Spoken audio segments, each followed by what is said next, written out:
Animeland kanali taqdim etadi. Ovoz berdi Vortex. Falokat! Ular binolarni buzib, daraxtlarni ildizi bilan tortib olishyapti. Xuddi ular yer yuzida butun insoniyatni qirib tashlamoqchidek. Va yana ular odamlarni ham yeyishyapti. Demak, biz hamma vahimaga tushma. Biz havoda ekanmiz, ular bizga xavf tug'dira olishmaydi. Bu tekshirilgan. Muammo faqat o'sha devda. Qolganlar atrofni buzishayotganda, bu yolg'iz darvozani himoya qilishmoqda. Xuddi kimnidir kutyapti yoki shunchaki kirishni qo'riqlayaptimi? Bu mening shunchaki taxminim, lekin u tirikka o'xshamaydi. Yo'q, bu deb aniq nafas olyapti va harakatlanyapti. Lekin xuddi uni dasturlab qo'yishgandek tuyulyapti. Nima? Yaponiyaga ketmoqchimisiz? Siz nima, yangiliklarni ko'rmayapsizmi? Bu Jijovalarga nisbatan butunlay boshqa narsa.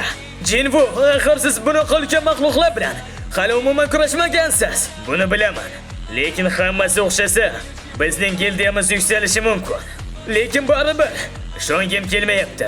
Hatto har safar meni qo'llab-quvvatlab kelgan Jinho ham ikkilanishni boshlayapti. Lekin uning sababi bor. Chunki bu buzg'unchilik rostdan ham. Yaxshi Jinvu, men siz bilan ketaman. Men bu yerda bo'lmaganman. Men faqat siz bilan ishlashim bilan maqtana olaman. Men buni tez aytaman. Lekin siz meni qahramonimsiz. Ha, buni boyvachchani bolasidan eshitaman deb o'ylamagan edim. Shuning uchun men qayerda bo'lsangiz ham sizga yordam bermoqchiman. Meni o'zingiz bilan olib keting. Sen meni qaytarayotgan eding. Endi esa o'zing borishni istayapsanmi? Biz bir xil narsani gaplashyapmizmi o'zi? Men hazillashdim. Nima keragi bor shu Yaponiyani?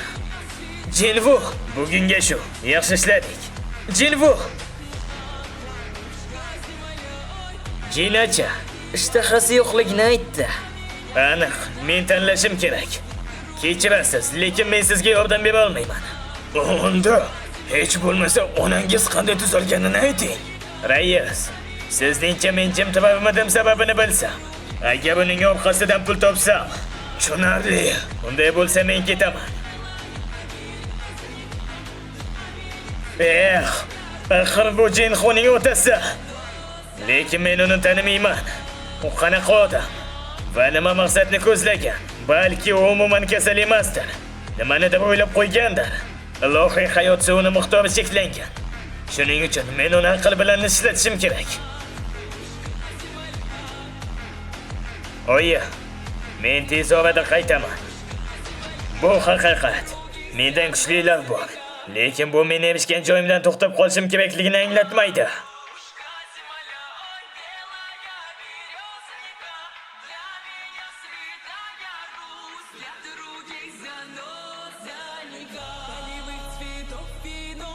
Jina, uxlayapsanmi? Ha, kel gaplashamiz. Men uxlashni istayman. Nimadan boshlasam ekan?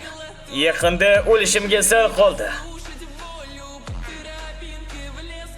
Lekin shunda ham tirik qoldim va men taqdirimdan xursandman. Uyga hech narsaga qaramay qayta olishimdan. Shuning uchun men bu safar ham qaytaman. Rahmat senga. Men haqimda o'yla va qolishimni istaganing uchun. Lekin sen baribir u yerga borasan. Ha, lekin men albatta qaytaman. Shuning uchun yig'lama. Men har doim seni kuzatib boraman, qayerda bo'lsang ham.